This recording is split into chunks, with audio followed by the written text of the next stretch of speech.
नमस्कार। राजकीय मीरा कन्या महाविद्यालय आपका हार्दिक स्वागत करता है।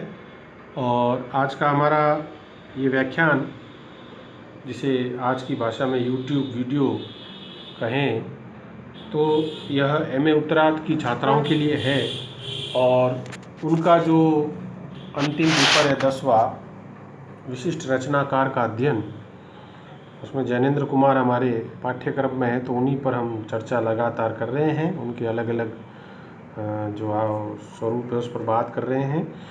और आज हम उनका दूसरा निबंध जो आपके पाठ्यक्रम में है, लेखन धर्म की व्यवसाय, हम इस पर जो है चर्चा करेंगे कि इस निबंध में जैनेंद्र कुमार ने क्या जो है अपने विचार व्यक्त किए हैं। विद्यार्थियों, ये हमेशा से एक प्रश्न हमेशा खड़ा रहा कि जो राइटर होता है, जो लेखक होता है, वह किस लिए लिखता है।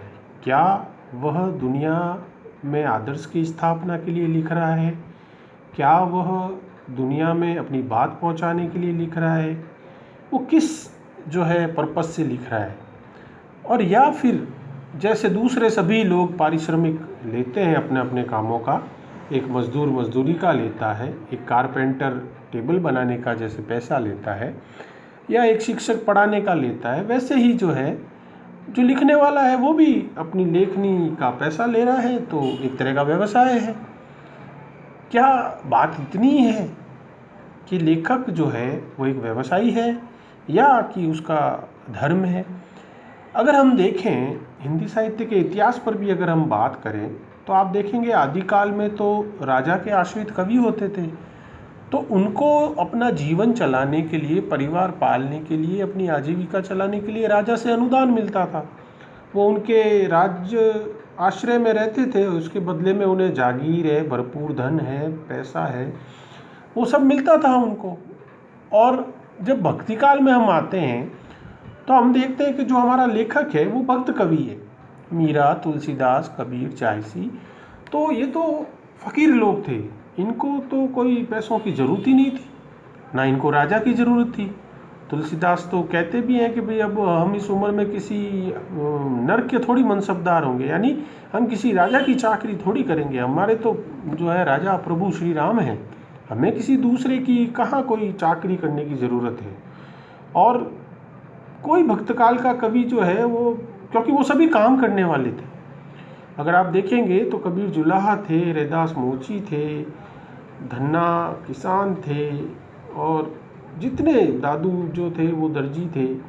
तो आप देखेंगे कि पीपा जो थे वो दर्जी थे, और आप देखेंगे कि हर तरह का काम वो लोग करते थे और कविता वो करते थे। तो उनके लिए लेखनी जो है उस तरह से नहीं थी। फिर रीतिकाल जब आता है तब वापस कवि जो है वो राज्याश्रित हो जाते हैं। और बहुत प्रसिद्ध है, आपको पता भी है कि बिहारी को हर दोहे पर एक अशरफी जो है सोने की मिलती थी। तो ये हमेशा से एक सवाल रहा कि क्या हम माने साहित्यकार जो लिखता है, जो उसकी लेखनी है, वो एक आदर्श का निर्वाह करे या कि वो एक व्यवसाय की तरह रहे। और जब आधुनिक काल आया तो साहित्य में पहले क्या होता था कि दो ही वर्ग होते थे, एक रचनाकार और एक पाठक, एक कवि कविता कहने वाला और दूसरा सुनने वाला। लेकिन आधुनिक काल में तीसरा एक संबंध हमारा बना, जो बना बाजार से। आज अगर आप अपनी कविता कहानी कोई लिखते हैं तो उसको आपको लोगों तक पहुंचाने के लिए उसे पुस्तक रूप में छपाना पड़ेगा। और जब पुस्तक रूप में आप उसको छपाओगे तो आपको प्रकाशक ढूंढना पड़ेगा। प्रकाशक आपकी पुस्तक छापेगा या नहीं छापेगा, और अगर छापेगा तो वो आपको कितना पैसा देगा, नहीं देगा, ये तमाम चीज़ें जो है वो रहती है। तब जो है वो व्यवसाय बन जाता है। प्रकाशक आपको क्यों छापे? आप नए युवक हो, नए राइटर हो, मैं नहीं छापता भैया आपको। या बहुत बड़े राइटर हो तो आपके आगे पीछे घूमेगा वो, मुझे छाप लीजिए भाई साहब, आप मुझे दे दीजिए। रविंद्रनाथ टैगोर ने जब गीतांजलि लिखी थी तो यूरोप में कोई छापने को तैयार नहीं था, और अंततः वो जिस व्यक्ति को देकर आए थे उसने भी कहा था ठीक है चलो मैं देखता हूँ और कल तक आपका जवाब देता हूँ। उसी रात उनको नोबेल पुरस्कार की घोषणा हो गई। अगले दिन वो व्यक्ति दौड़ता हुआ आया, अरे साहब आपने किसी को दिया तो नहीं, मैं ही आपकी किताब छापूंगा। ये होता है हमारे यहाँ सफलताओं से, या जिसको कह लीजिए प्रचार से जो है वो चीज़ें चलती है। क्या लेखन में भी ऐसा ही होता है कि एक लेखक जो है, अब तो हम आज जिस स्थिति में आ गए हैं उसमें एक और स्टेप हम आगे बढ़ गए हैं कि जो आपका मोबाइल आपके पास है वो भी बहुत जो है ज़बरदस्त चीज़ है। कोई कविता कहानी आप इस पे भी लिख के डाल सकते हैं, लेकिन क्या इससे कमाई होगी? लेकिन क्या इससे आपकी आजीविका चल सकती है? आप कहेंगे हाँ सर वो भी चल सकती है, यूट्यूब पे कई लोग अपना वीडियो डाल के कमाते हैं, लेकिन कितने? अगर हम संख्या में बात करें तो कितने? तो इन सभी प्रश्नों पर जब बात होती है, तब इन सब के बारे में जब हम चर्चा करते हैं, तब हमें जैनेंद्र कुमार का ये निबंध लेखन धर्म की व्यवसाय याद आता है, और मैं आपको इसका वाचन करके समझाता हुआ चलूँगा ताकि आप जो है इसको समझने में आपको आसानी रहे। एक बार की बात है कि किसी पत्र ने लेखक की आर्थिक स्थिति का सवाल उठाया। पत्र यानी पत्रिका, आप जानते ही हैं। बहुत से साथियों ने उस पर लिखा था, लेखक मैं भी समझा जाता हूँ, अर्थ का सवाल मेरे लिए कम महत्वपूर्ण नहीं है, इसलिए चर्चा में मैंने भी योग दिया। मुझे याद है उस समय मल्लुकदास का यह दोहा मैंने सामने किया था। क्या दोहा है? बहुत प्रसिद्ध है, आपने सुन रखा है। अजगर करे ना चाकरी, पंछी करे ना काम, दास मलुका कह गए सबके दाता राम। यानी जैनेंद्र जो निबंध शुरू करते ही क्या कहते हैं कि एक बार किसी ने अखबार में एक मुद्दा उठाया कि भैया लेखक की जो है आर्थिक स्थिति क्या होनी चाहिए, क्या उस पर होनी चाहिए। बहुत सारे लोगों ने उस पर अपने अपने विचार व्यक्त किए। मैं समझता हूँ कि अर्थ का सवाल मेरे लिए महत्वपूर्ण नहीं, कम महत्वपूर्ण नहीं है, बहुत ज़रूरी सवाल है, इसलिए मैंने भी उसमें योगदान दिया। यानी जैनेंद्र ने भी उसमें अपने विचार व्यक्त किए कि भैया पैसा कितनी ज़रूरत है दुनिया में आज चलाने के लिए। तब मल्लुकदास का दोहा जो है इन्होंने लिख के दिया था कि अजगर करे ना चाकरी, पंछी करे ना काम। ये हमारे यहाँ पर जो लोग कर्म और कर्तव्य और उतना ज़्यादा उसमें एंगेज नहीं होना चाहते, उनके लिए अक्सर ये कहा दिया जाता है कि भैया अजगर कोई काम करने नहीं जाता, ना तो वो किसी की चाकरी करता है, ना पंछी कोई काम करता है, और दास मल्लुका कह गए सबके दाता राम। जो हमारे मल्लुकदास एक कवि हुए थे, उन्होंने कहा था भाई ना तो कोई अजगर काम करता है, ना कोई पंछी काम करता है, तो आप भी मस्त रहो, अपना जो है आपके जीवन में खाने पीने की व्यवस्था हो जाएगी। ये उनकी सोच और वो थी।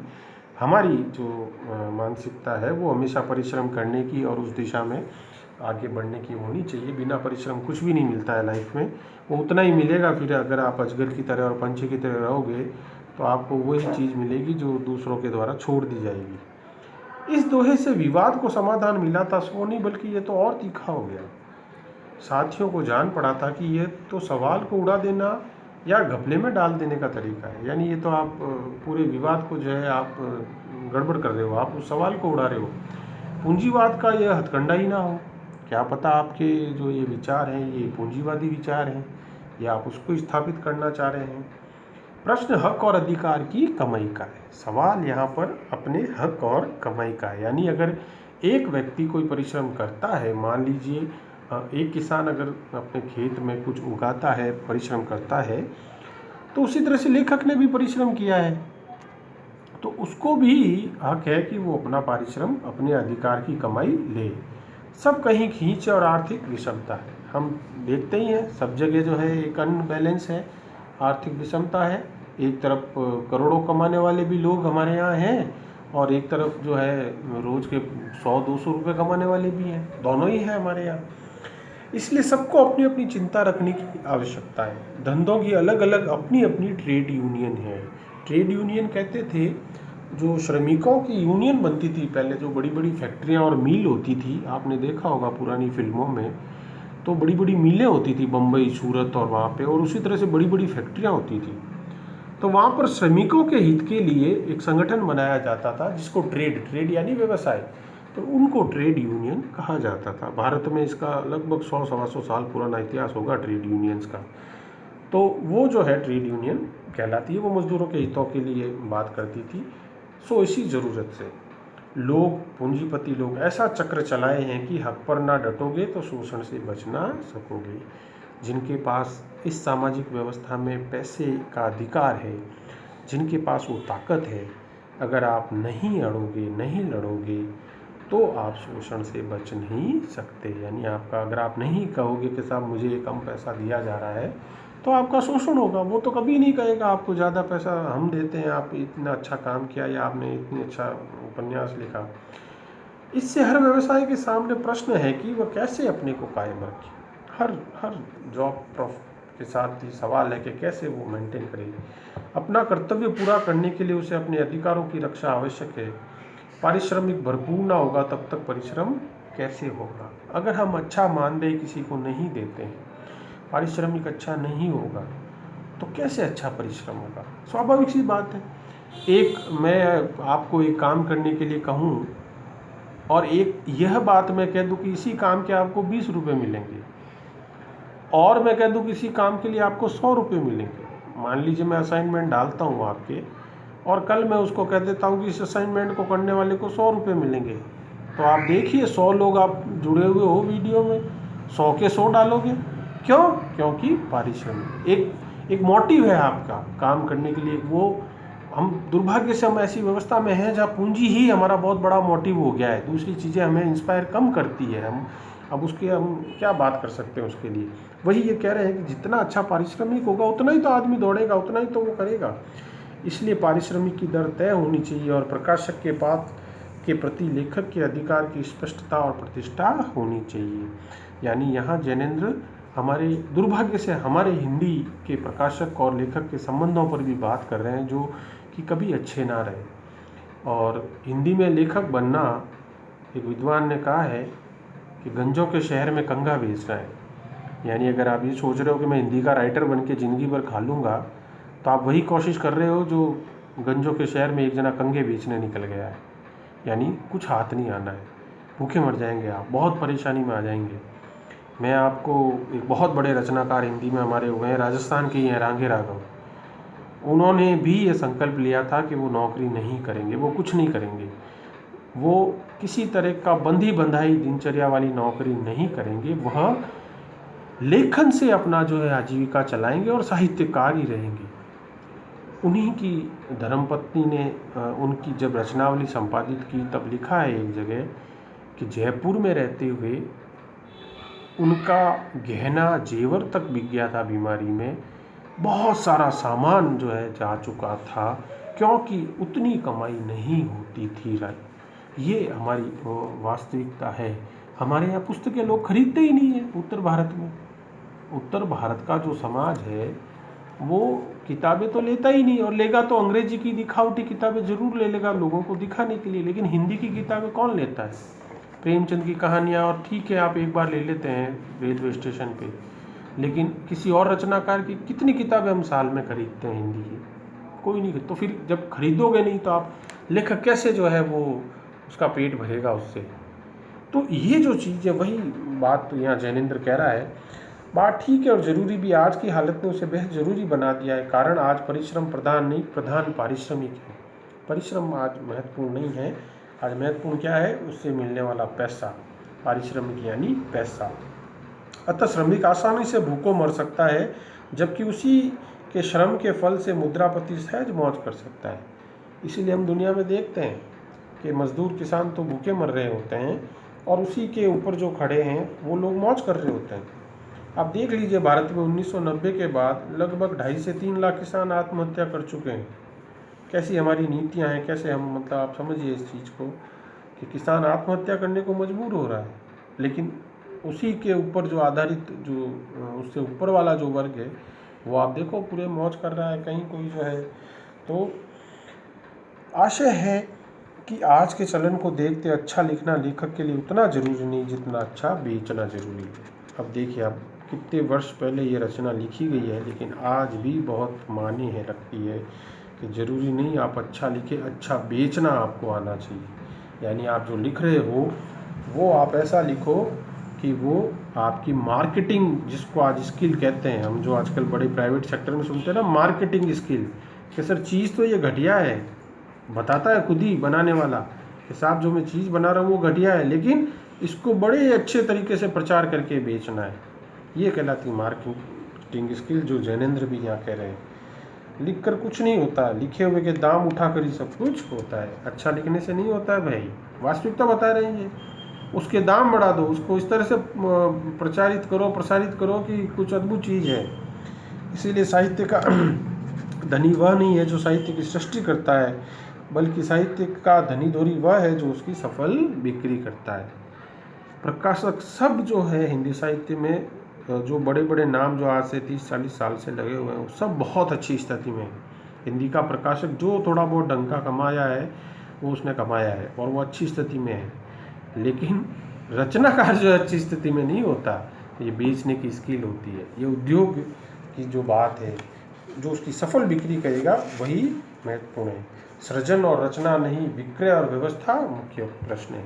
आपने अच्छा लिखा है, आप अच्छी बातें बताते हैं, अपनी कविता अच्छी लिखते हो, आपने बहुत अच्छी कहानी लिखी है, वो बात नहीं होगी आज के पूंजीवादी समाज में, बाजार में। वहाँ आज ज़्यादा ज़रूरी क्या है? विक्रय, यानी आप उस चीज़ को बेचते कैसे हो। एक के साथ एक फ्री, ये लीजिए इसके साथ ये आ जाएगा, हैं? हम रोज़ देखते हैं इधर से उधर टीवी में, ये फ्री वो फ्री, उसको लगाने से ये हो जाएगा, इससे ये होता है। ये बेचने का हुनर है। आपको टीवी पर रोज़ हर प्रति सेकंड विज्ञापन आता है, वो क्या होता है? आपने चीज़ थोड़ी देखी है उसको, आप विज्ञापन देखते हैं तुरंत दौड़ के लेके आते हैं, बाद में सोचते कर ये क्या लिया है। ये बेचने का हुनर है। तब तक तो चीज़ तो बिक गई, आपने ले ली। अब यह बात एक लेखन कर्म के लिए नहीं है, सभी तरह के कामकाज के बारे में सच है, चाहे साहित्यिक हो या सांसारिक। जैनेंद्र कहते हैं कि ये बात केवल राइटिंग के लिए नहीं है, अब दुनिया में सभी धंधों पे ये आ गई है, बेचने का हुनर। कुछ भले आपके पास ना हो, लेकिन आप बेचते बहुत बढ़िया हो। ऊपर का दोहा ठीक इसी जगह संगत है, वह उसी प्रकार की विचार परंपरा की जड़ को ही काटता है। जड़ को रखकर पत्तों से लड़ना बेकार है। हम इस आर्थिक सभ्यता के आधार को, उसके मान और मूल्यों को या तो स्वीकार करते हैं या इनकार करते हैं। अब आप जिस व्यवस्था में, उसी व्यवस्था में आपको रहना है, आप उस व्यवस्था से बाहर तो जा नहीं सकते। अब या तो आप उसका स्वीकार कीजिए और या जो है उससे बाहर जाइए। स्वीकार करते हैं तो पैसों का हिसाब रखने वाले मुनीम या उस पर आंख रखने वाले मुनाफाखोर को समाज का प्रथम और प्रमुख व्यक्ति मानने के लिए हमें तैयार रहना चाहिए।